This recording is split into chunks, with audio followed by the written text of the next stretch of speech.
definiciones de la filosofía, diferenciando esta dimensión praxeológica, que es exclusiva del marxismo. Es decir, mientras la filosofía occidental clásica, tradicional y la que se ha desarrollado desde hace 2 milenios y medio, restringe la definición de filosofía al campo del conocimiento, en el caso del marxismo, los marxistas definen la filosofía señalando que el conocimiento es insuficiente. No es que sea innecesario, es necesario, pero es insuficiente.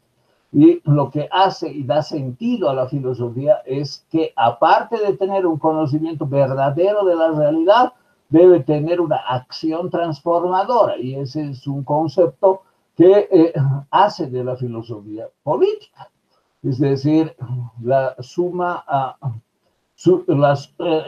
excesiva subsunción de la filosofía en la política la realizan los marxistas, rebasando los límites nociológicos y abordando el escenario praxeológico, lo que termina evidentemente en una concepción dogmática. Todo lo demás, todo lo que dicen los demás es falso. Todas las demás definiciones son falsas. Es decir, se quedan en la interpretación, y una interpretación que puede ser ideológica, falsa, subjetiva, antojadiza, y que tiene otros propósitos más que el conocimiento puntual de la filosofía con contenido de definición. Es decir, las definiciones de la filosofía dadas por otros no marxistas serían erradas. Bueno, entonces encontramos en el marxismo la situación extrema, la hipérbole de la definición de la filosofía, convirtiéndola en política, es decir, en acción política del filósofo. El filósofo debe tener acción política porque si no se reduce a un simple intérprete con un alto riesgo de equivocarse y de ser arbitrario y especulativo de contenidos que en el fondo solo respaldan el status quo, es decir, respaldan las relaciones prevalecientes en el capitalismo, hasta el tiempo que vivió Marx, sin duda. En otros casos, las definiciones están relacionadas con otros tipos de escenarios económicos, por ejemplo, el esclavismo. La filosofía, de hecho, surge en un escenario esclavista. Y desde la filosofía Aristóteles la justifica. Entonces, justificar la esclavitud con contenidos y argumentos esclavistas muestra el carácter conservador de la filosofía de ese pensador. Es decir, Aristóteles no era un revolucionario, no quería el cambio de la estructura esclavista como modo de producción prevaleciente en la Grecia antigua, sino lo que buscaba era efectivamente dar cuenta de lo que él consideraba justo, de lo que él consideraba bueno, y que eran las relaciones eriles, es decir, la relación del amo con el esclavo. Él no quería cambiar eso. Lo que también quería cambiar es la pederastia, es decir, las relaciones homosexuales a las que consideraba inmorales. Entonces, fíjense que el tema de la política, como he dicho, desde el principio del pensamiento filosófico ha estado presente en las ideas de los distintos pensadores. Y en el marxismo se vuelve la política el contenido sustancial hiperbólico, es decir, todo es política en el fondo y el filósofo tiene que actuar políticamente y conocer el mundo para poder transformarlo efectivamente. Bueno, esa es la definición de la filosofía y la importancia que ha adquirido el concepto de la política en relación con la filosofía. Aunque no ha estado presente de manera sustantiva, central, fundamental al principio, se la ha tratado siempre a la política. Y se vuelve lo fundamental en el caso del marxismo. Bien, vamos a pasar entonces a otro tema. Aquí hay otras definiciones de filosofía y del saber filosófico y cómo se relacionan también con la política. Vamos a hacer algunas consideraciones de contexto. ¿Qué fuentes se pueden emplear para conocer la filosofía política? Eso, bueno, está en el sílabus. He hecho una selección de las obras clásicas, les dije, utilizando y refiriendo traducciones avaladas por la editorial y que corresponden a los distintos momentos de la historia de la filosofía. Si tomamos en cuenta esta división de la historia de la filosofía griega y romana, medieval, moderna y contemporánea, y que corresponden a los siglos marcados aquí, desde el siglo VII aproximadamente hasta el V después de Cristo, va a ser la filosofía griega y romana. Es decir, aquí es más de un milenio, ¿no? Son 1200 años, donde vamos a encontrar una gran cantidad de filósofos, obras y tendencias, corrientes o escuelas, lo que en general se llama ismo. Y lo propio respecto de la filosofía medieval, una gran cantidad de filósofos, etcétera, de la filosofía moderna con obras, ismos, etcétera, y la filosofía contemporánea. Es decir, a lo largo de la historia de la filosofía occidental han habido muchos filósofos que han pensado, han escrito, han tratado y han actuado también en la política. Es decir, han actuado de una u otra manera en la política de su tiempo, y esa es una enorme cantidad de legado cultural y filosófico de Occidente al pensamiento universal, como lo que normalmente se llama la filosofía política. Ahora, ¿cuáles son las fuentes? Hay muchas fuentes.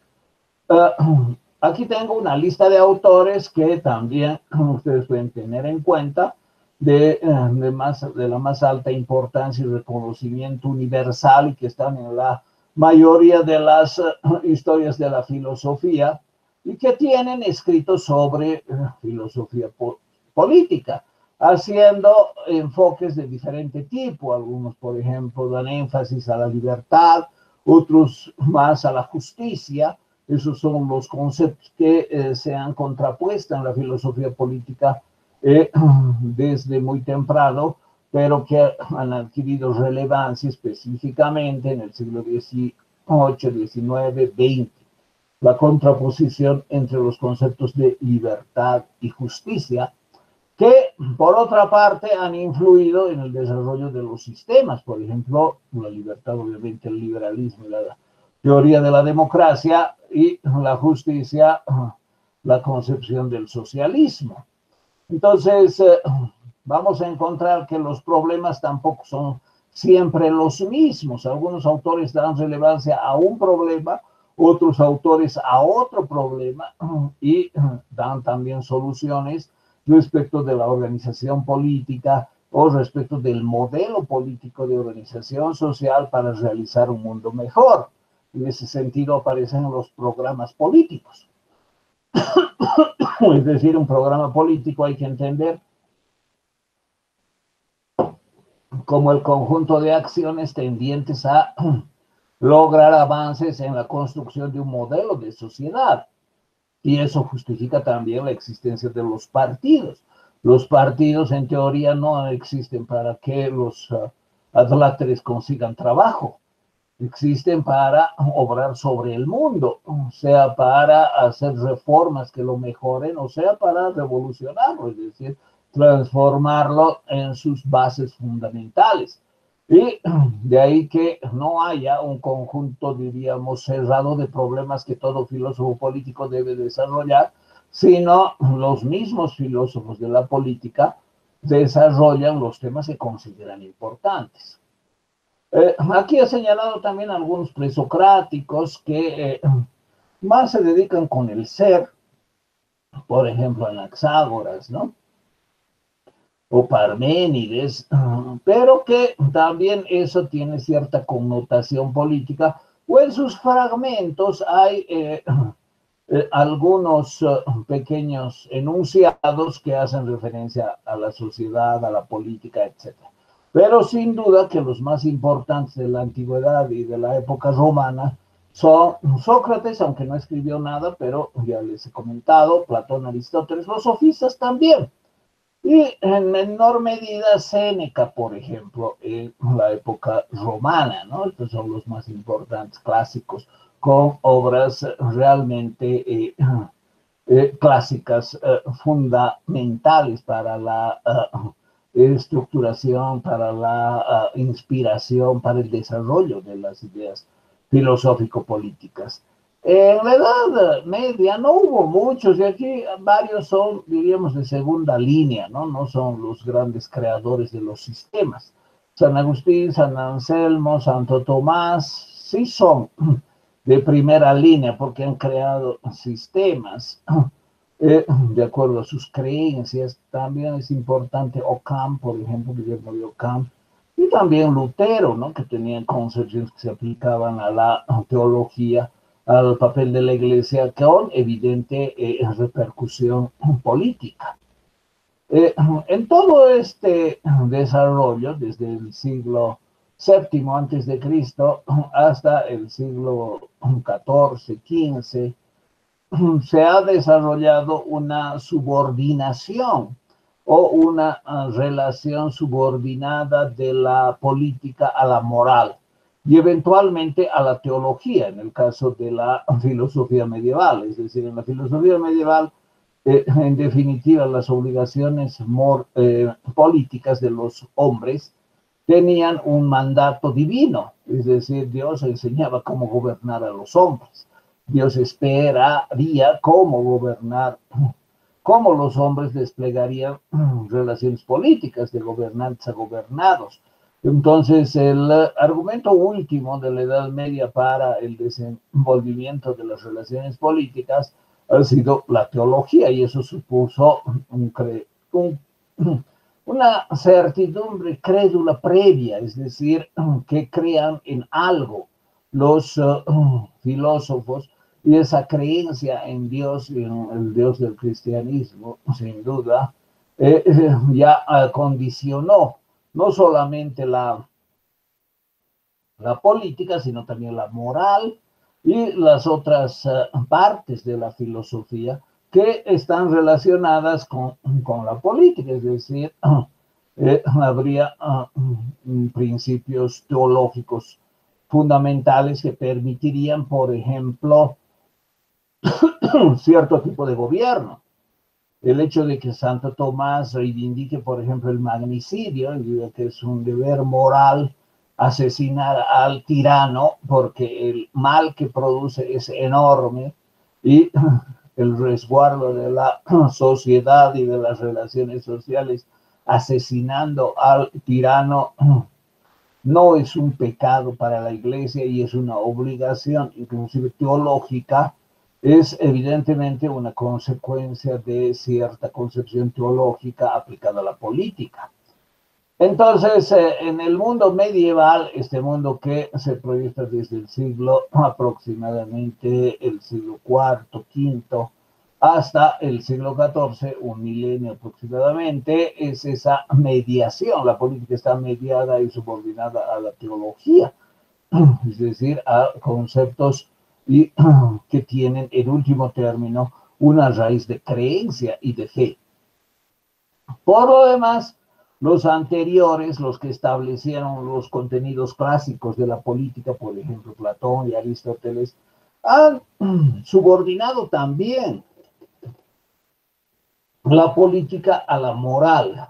Es decir, el sentido de la política es el bien común. Y ese es un concepto fundamental en todos los pensadores clásicos de la antigüedad, incluido por ejemplo Cicerón. Aquí no lo he señalado, pero Cicerón es importante. No lo he señalado porque repite el pensamiento de Aristóteles, bueno, lo acomoda a la realidad romana, a su propia posición en contra del imperio y a favor de la república. Y en ese sentido, no es muy original, pero sin duda es relevante como filósofo. Entonces, la mayoría de los filósofos, si no todos, han pensado la política en términos del bien común. ¿Y eso qué significa? Que hay una obligación moral del que gobierna de realizar como resultado final de sus decisiones y acciones productos que sean benéficos para la sociedad, es decir, beneficiar a la sociedad y no solo al grupo de adláteres que lo pueda elogiar salameramente o que lo apoye militarmente, sino al grupo no al grupo, sino a toda la sociedad o a la mayoría de la sociedad, la mayor parte de la sociedad. Entonces, es recurrente en las ideas antiguas de Grecia y Roma que hay un sentido moral y un sentido último de la política orientado a producir el bien común, orientado a generar resultados beneficiosos para la totalidad o la mayoría de la población. Algunos pueden resultar perjudicados, pero bueno, eso tampoco se puede evitar. El asunto es hacerlo para la mayoría y buscando el mayor bien para ellos. Y en ese sentido está claro que la política tiene una finalidad ética, que es que los gobernantes no solo no roben, sino que sean capaces de entender las mejores opciones que tienen para actuar de manera que el resultado sea beneficioso para todos.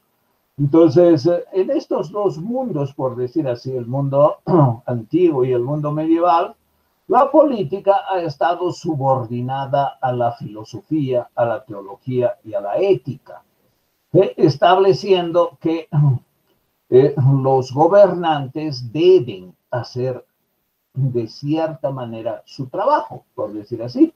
Es decir, hay obligaciones de lo que llamaríamos la lógica deóntica, de las obligaciones del gobernante, un deber hacer del gobernante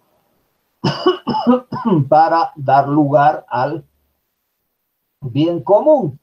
Y que eso se fundamente, se base en última instancia en la creencia en el Dios monoteísta del cristianismo o en conceptos éticos racionales o lo que fuere, no importa. Pero la política no tiene independencia, no aparece como algo legítimo en sí mismo, sino algo subordinado a la filosofía, la teología, la ética, etc. Entonces, esa es la característica del desarrollo histórico de la política en estos dos mundos, por decir así, el mundo antiguo y el mundo medieval. En el mundo moderno, la situación cambia, y particularmente en el siglo XVI con Maquiavelo, que desvincula la política de la moral y también, obviamente, de la religión. Es curioso que Maquiavelo sea historiador y base sus argumentos en la historia. Es decir, ¿eso qué muestra? Muestra que en estos dos mundos, que estoy señalando con el cursor, el antiguo y el medieval, los filósofos los filósofos escribían qué debía hacer el político. Es decir, Platón, Aristóteles, Santo Tomás, etcétera, señalaban los deberes morales del político para que su trabajo sea beneficioso a la colectividad. Ya, muy bien, ¿y eso por qué es? Porque evidentemente los políticos no eran así. Los políticos eran como los describe Maquiavelo. Entonces, la descripción de Maquiavelo de la realidad de la política va a contrahilo de lo que los filósofos anteriores señalan que es lo que debe hacer el político. Y eso porque el político no era ni hacía lo que ellos creían que debía hacer. Entonces, ¿qué hace Maquiavelo? ¿Qué significa la obra de Maquiavelo? La obra de Maquiavelo significa lo que después se ha llamado el realismo político. Hablar sobre la política no debe dar lugar a los devaneos moralistas de estos pensadores que quieren enseñar a los políticos qué deben hacer, que les quieran enseñar diciendo qué deben hacer, es simplemente un devaneo intelectual basado en supuesta superioridad moral, es decir, los pensadores se creen moralmente superiores a los políticos y por eso tienen el tupe de decirles, ustedes deben hacer esto para beneficio de la sociedad. Sin embargo, no han tenido vivencias políticas reales. Entonces, todo esto es teoría, todo esto es ficción, todo esto es suposición, cuando en la realidad sucede lo que Maquiavelo describe. ¿Qué describe Maquiavelo? Que en la historia antigua, la historia medieval, en la política ha cundido siempre la traición, el contrato a mercenarios para que asesinen a los enemigos, las políticas desarrolladas por los líderes que abusan de los recursos, que esclavizan, que convierten a mujeres y niños en esclavos, que se apropian de la riqueza de sus vecinos, que mienten, que dividen para gobernar, que usan cualquier medio para conseguir sus fines, y eso es recurrente, y de eso está plagada la historia política del mundo. Es por eso que cuando escribe, por ejemplo, El Príncipe, abundan las referencias históricas. Esas referencias históricas que muestran que lo que hicieron los líderes políticos sin ningún resquemor moral, ni religioso, ni nada, es una descripción objetiva de cómo se ha conducido el hombre ante la política, de una forma que muestra su naturaleza. Es una naturaleza egoísta, mentirosa, ramplona, que quiere el mínimo esfuerzo, que quiere el máximo beneficio, salamera, que adula al que le puede dar algo, que traiciona, que vende los servicios por lo que sea, que puede traicionar a su madre. Esa es la naturaleza humana. Y eso se plasma, según Maquiavelo, en las relaciones políticas. Ahora, lo que escribe Maquiavelo no es para el pueblo. Sería ridículo decir, ustedes, el pueblo, son así. Solo que, como no todos logran el poder, en realidad envidian al que tiene el poder, pero quisieran ser como él o quisieran ser peor para tener mejores productos de su acción. Lo que hace es una carta a Guillermo el Magnífico, que ya había muerto en el momento del Príncipe, está dedicada la obra a Guillermo el Magnífico, que es el más importante representante de los Medici en Florencia. Y Florencia era una ciudad-estado, es decir, era como un pequeño país. Entonces, escribe lo que después se ha de llamar la teoría de las élites. El conocimiento de la política y el establecimiento de las recomendaciones que tiene que decidir. Y en último caso, hacer el político, no provienen de la moral, la religión, sino de su pleno convencimiento de que él, el político, es un ser ruin y que quiere acumular poder, que quiere riqueza, que quiere aplastar a sus enemigos. Eso es lo que busca, que quiere engañar al pueblo, atemorizarlo o escarmentarlo, pero hay que saber cuándo hacer qué cosa. No se trata de hacer lo mismo siempre. Hay momentos para escarmentarlo, hay momentos para chantajearlo, hay momentos para adularlo, hay momentos para comprarlo, hay formas. Y ese es un arte de gobierno que no puede ser conocido por todos, solamente por los que están destinados a gobernar.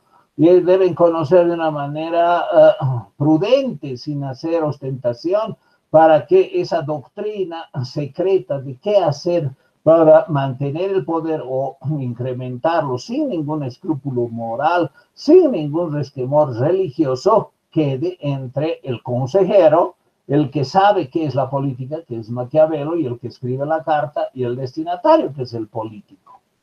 Entonces, Maquiavelo representa a principios del siglo XVI el cambio enorme de la problematización filosófico-política que instituye como base de todo sistema de los que están señalados aquí en el bien común a una cínica visión de la política, diciendo que los que pensamos, es decir, los asesores, él quería recuperar su cargo que había sido echado.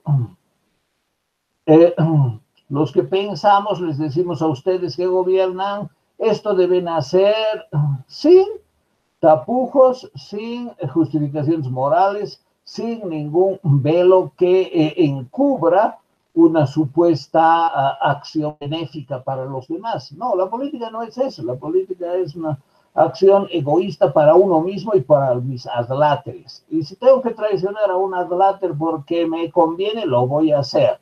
Y lo puedo mandar a lo que sea, lo puedo mandar hasta ejecutar porque ya se está poniendo muy poderoso, se quiere levantar contra mí, quiere hacerme sombra, entonces eso también puedo decidir y lo decido cuando sea conveniente. Todo es cuestión de oportunidad y hay que tener la capacidad de actuar sin ningún resquemor, sin ningún límite de carácter ético ni religioso. Entonces, Maquiavelo representa lo que se ha denominado después el realismo político. Y la filosofía política ha terminado abandonando, por lo menos de manera evidente, el concepto de bien común como lo que da sentido a la reflexión sobre el poder. Y es por eso que han surgido una gran cantidad de concepciones filosófico-políticas muy diferentes, ya no fundadas en el bien común, sino fundadas en otros contenidos. Por ejemplo, tenemos el utopismo de Tomás Moro, es decir, él no redacta textos que analizan la filosofía política, sino se imagina una isla perfecta, maravillosa, en que todo está plenamente concatenado para una vida colectiva social perfecta. Y ese es el utopismo. Ya hay utopismo en Platón, pero aquí adquiere otro nivel de diríamos, de realización, es decir, la utopía aparece como algo que constituye el modelo ideal, perfecto de la sociedad, aunque políticamente no se sepa cómo se va a llegar a él. Ahora, el utopismo, en verdad, en todos los casos, refleja la crítica del autor a su sociedad. Y efectivamente, la sociedad del siglo XV, XVI, que Tomás Moro conoció y en la que vivió era desastrosa, es decir, repleta de extremas y con características deplorables en cuanto a, por ejemplo, la vida de los pobres en las ciudades inglesas o también lo que fue la guerra civil inglesa. Entonces, todo eso él repudia siendo noble, siendo canciller, y escribe un texto en el que aparece todo lo contrario, todo lo que es positivo, bueno y perfecto, en oposición a la realidad que él deplora, que evidentemente es deleznable en cuanto a su organización. Entonces aparece, por ejemplo, el utopismo como forma de expresión del programa político. Entonces ya no se sabe qué es lo que hay que hacer para llegar al mundo perfecto.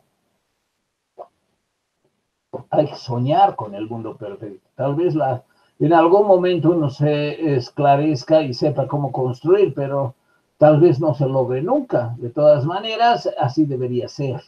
Otra vez aparece el deber ser, pero ya no como una interpelación a los políticos corruptos, sino como un sueño, un ensueño dorado que es, por definición, irrealizable. Y en ese sentido no tiene práctica política, es decir, no da lugar a una práctica política. Hay otros discursos que aquí están, llegamos hasta Kierkegaard, por ejemplo, hay concepciones relacionadas con la evolución entendida como un factor que es animal, es decir, las relaciones de poder no serían solamente humanas, serían también relaciones de poder entre los animales, y por eso mismo la política está tan acendrada en el ser humano, y por eso carece de sentido los discursos de moralina fofa, ¿no? ¿Cuál es la moralidad de fofa? Debes hacer esto por el bien de tu prójimo, debes hacer esto por el bien de los demás, deja de robar, etcétera, etcétera. No, esa moralina fofa no corresponde, porque estamos hablando de un impulso natural animal que proviene de especies inferiores y que es patente del ser humano, y que dejarlo es absurdo, es decir, es parte de la estructura animal del hombre tener un impulso animal de dominio. Freud también habla de eso, hablando, por ejemplo, de la imagen del padre, el crimen del padre, la culpa de los hermanos, etcétera. Entonces, hay discursos de diferente contenido, o el marxista que ya hemos hecho referencia, ¿no? Se trata de, la filosofía se trata de transformar el mundo.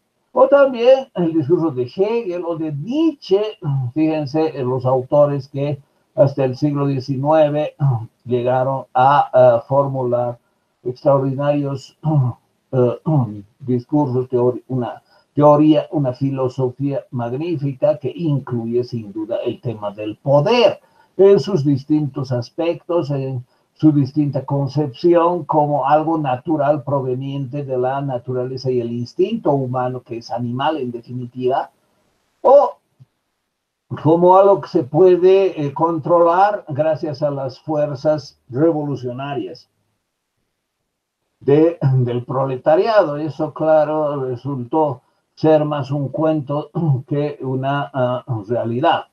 De todas maneras, aparece también, por ejemplo, la concepción que justifica el absolutismo, es decir, tiene que haber un poder absoluto que hegemonice, que tenga absoluto acceso propio y de nadie más, es decir, que tenga exclusivo acceso a las armas y a las leyes, y ese es el absolutismo de Thomas Hobbes, expresado precisamente en la concentración del poder militar y del poder para escribir las leyes del rey.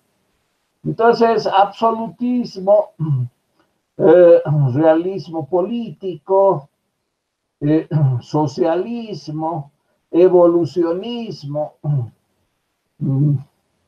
liberalismo, idealismo trascendental, que en política incluye las ideas, por ejemplo, de Estado cosmopolita y paz perpetua. Son las filosofías que surgen después de Maquiavelo, después de la Edad Media, y que en la Ilustración, y que terminan en la Ilustración desde el Renacimiento.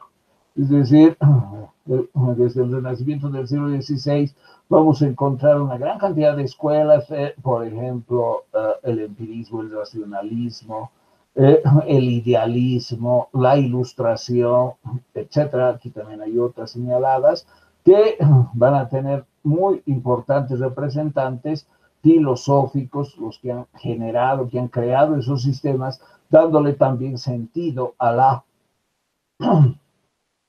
política.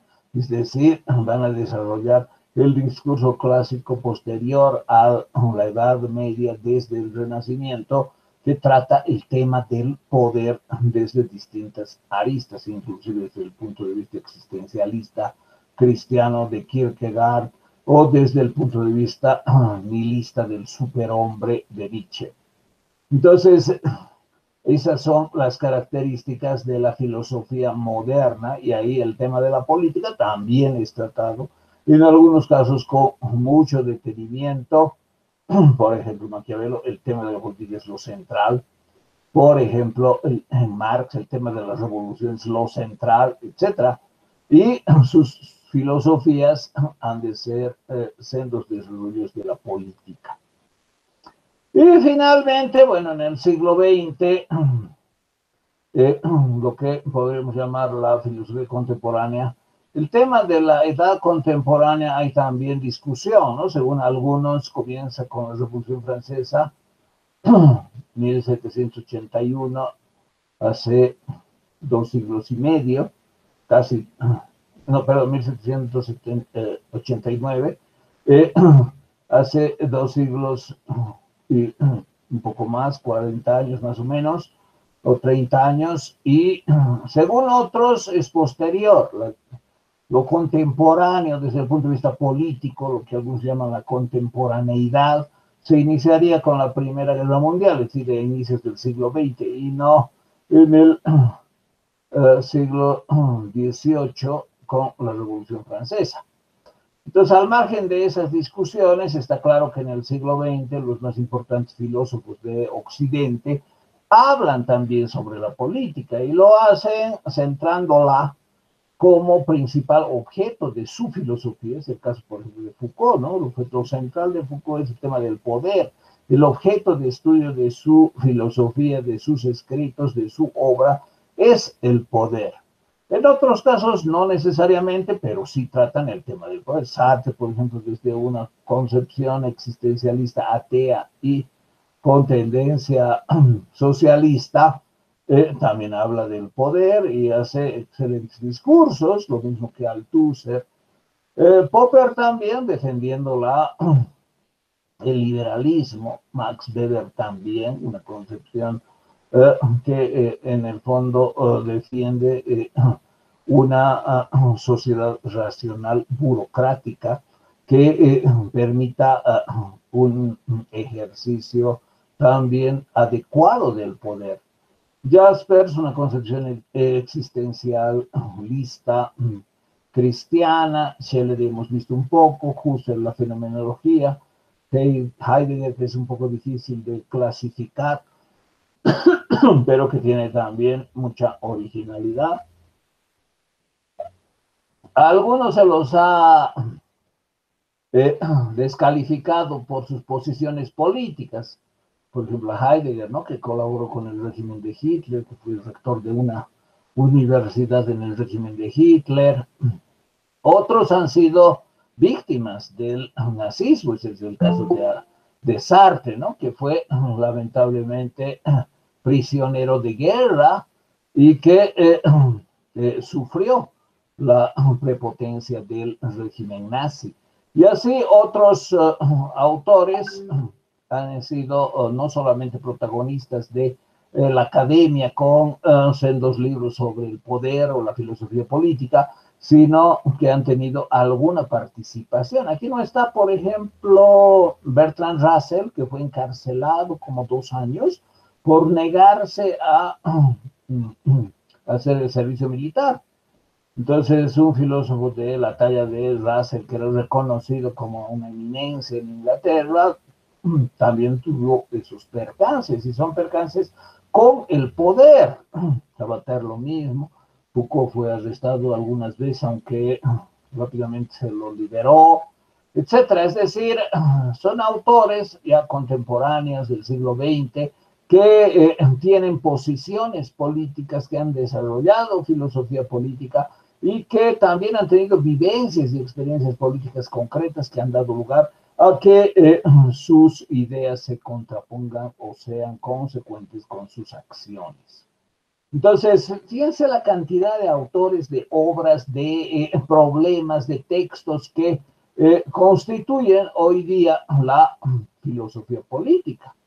Entonces, si elegimos estudiar la filosofía política occidental y vemos este cuadro, vemos las obras, realmente es una enorme cantidad, y estudiar la filosofía política con relativa profundidad se realizaría en varios años, leyendo muchas obras que son clásicas fundamentales, como las que he señalado aquí. Y a veces eso sucede inclusive con un solo autor. Foucault ha escrito alrededor de unos 100 libros, ¿no? Entre las otras publicaciones, no solamente los libros, sino las conferencias, los diálogos, las clases que fueron publicadas. Por lo menos hay unos 80 libros que son de su autoría. Hay una edición de lo que dijo y lo que escribió de varios tomos, cada uno como de 1000 páginas. Entonces, los autores también son como mundos de la filosofía. Si vemos a Aristóteles, por ejemplo, ¿cuántos y cuáles libros ha escrito? Les he mencionado solo dos de filosofía política, que es la política y la Constitución de Atenas. También está la ética nicomaquea, que es la ética dedicada a su hijo, en que habla de la ética, pero se ve evidentemente contenidos sociales, es decir, la ética en el plano social y político. Entonces, también si se toma un solo autor, tiene una infinidad de textos y es un autor clásico del peso, por ejemplo, de Aristóteles, ¿no? Y ese es uno, fíjense, uno entre otros. Sócrates, Platón y Aristóteles, del siglo V al siglo IV, la época de la filosofía clásica. Después hay el helenismo, una enorme cantidad. Claro, no hay mucha originalidad en varios casos, pero también tienen cierto realce los filósofos posteriores y los anteriores, lo propio. Y las obras aquí son todavía más abundantes, no por la extensión, sino porque se han perdido y lo que quedan son solo fragmentos. Entonces, hay una infinidad de fragmentos que hay que reconstruir, interpretar, y es mucho más difícil suponer que yo he llegado a la correcta interpretación, por ejemplo, del devenir de Heráclito, porque he interpretado así sus conceptos y sus textos. No, eso es muy discutible. Y los ismos también son muy diferentes, ¿no? Eh, por ejemplo, Popper decía, gran cantidad de los ismos de la historia universal ya están en los ismos de los presocráticos. Y así, entonces, vamos a encontrar una gran cantidad de libros, textos y las ideas, ¿no? Por ejemplo, si vemos el caso de Aristóteles y su división de la ciencia, ¿dónde está la política? ¿Qué es la política para él en su filosofía? Primero, tendríamos que, por lo menos, conocer superficialmente unos 50 volúmenes actuales, ¿no? Esos son los 150 textos, que, bueno, la mayoría lamentablemente se perdió. Les he hablado, por ejemplo, eh, de los escritos sobre las polis. Solo queda uno de más de 150 polis que estudió con sus colaboradores y de las que escribió libros sobre la política. Entonces, ¿dónde queda y cómo se relaciona? Se relaciona con la ética. Esto es muy interesante, fíjense, y es parte de la filosofía práctica. Para Aristóteles, la ciencia y la filosofía son lo mismo, y la ciencia y la filosofía se divide en teórica, a veces también se dice teorética, práctica y poética, ¿no? O poiesis. Poiesis en griego significa creación. Entonces, la filosofía o la ciencia como creación es retórica y arte. La ciencia o la filosofía como teoría o teorética o como conocimiento teórico es teología, donde está la matemática, fíjense, perdón, la metafísica, la matemática y la ciencia natural. Entonces, esta es la parte teórica de la filosofía y de la ciencia. Y hay una parte práctica, que es la política y la ética. Entonces, esto ya nos permite comprender cómo Aristóteles divide su comprensión de la realidad y dónde en esa comprensión ubica a la política como un conocimiento práctico. Y bueno, también podemos atender a las distintas divisiones de la filosofía que hablan de la filosofía política. Esta división, por ejemplo, es de Johannes Hesse, que es la división actual de la filosofía en tres campos grandes, y hay un campo aparte que podría llamarse filosofía especializada, que es la filosofía aplicada a algún problema, y ahí está la filosofía política. Entonces no está en la teoría de los valores, no hay un discurso, no es legítimo un discurso ético sobre la política, tampoco un discurso antropológico filosófico, aunque puede tener relación, pero es un campo aparte de la filosofía. Y también, evidentemente, hay posiciones como las que he explicado en que la política aparece subsumida a los conceptos éticos, subsumida a la religión, como es en el caso de la filosofía medieval, o subsumida a la teoría de los valores. Entonces, por ejemplo, Platón, ¿qué dice? El sentido de la política es descubrir lo justo. Es decir, gobernar según el valor de la justicia, la idea de la justicia, habiéndola visto desnuda, por decir así, en el Topos Uranos, el filósofo Rey toma decisiones que siempre son justas. Entonces, debe conocer los valores, debe conocer las ideas para realizarla. Realizar, por ejemplo, la justicia y eso permite realizar la política como bien común, es decir, orientada al bien común. Entonces, hay concepciones filosóficas en que desarrollan la política desde los valores, por ejemplo, el valor de la justicia o de la libertad, desde el punto de vista de la ética, es decir, no, todo se trata de bien común y eso significa actuar moralmente, o desde la religión, por ejemplo, lo que he hablado en la época medieval. Entonces, fíjense, esta es la diversidad de enfoques, campos, autores, obras, temas, problemas, y lo que ustedes han elegido. Ya tenemos dos autores que son Rousseau y Stuart Mill para profundizar. Se va a realizar como algo muy pequeño, es decir, algo muy puntual, que solo es una inspiración para que ustedes lean más, desarrollen el conocimiento de otros dos autores a lo largo del semestre, compartan con sus compañeros su profundización y al final tengamos un cuadro más desarrollado de las principales ideas, autores y obras y los temas de la filosofía política. Bien, muchas gracias. En este momento voy a poner esta presentación en el grupo de WhatsApp para que ustedes la tengan. Si tienen alguna pregunta, algún comentario, adelante, por favor.